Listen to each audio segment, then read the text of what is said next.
ஐயோ தங்கம், அப்படிலாம் சாப்பிடக்கூடாது. அறிவு இருக்கா உனக்கு? அப்படி சாப்பிட்டனா அப்புறம் நீ அடுத்த நாள் எங்கேயுமே போக மாட்ட, வீட்லயே தான் இருப்ப, பாத்ரூம்ல தான் இருப்பேன்னு சொல்லும். பச்சையா இப்படிதான் சொல்லும். இதுக்கு பரவாயில்ல, வேணும் நீங்க கால் பண்ணுங்க ப்ளீஸ்.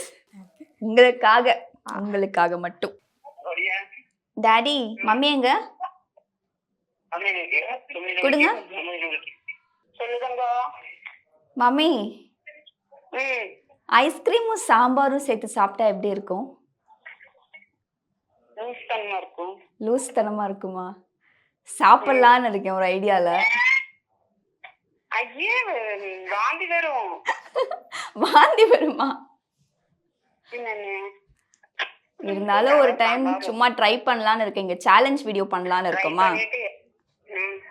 அதுக்கு தான் ஐஸ்கிரீமும் சாம்பாரும். பைத்தியமானு கேட்பாங்களா?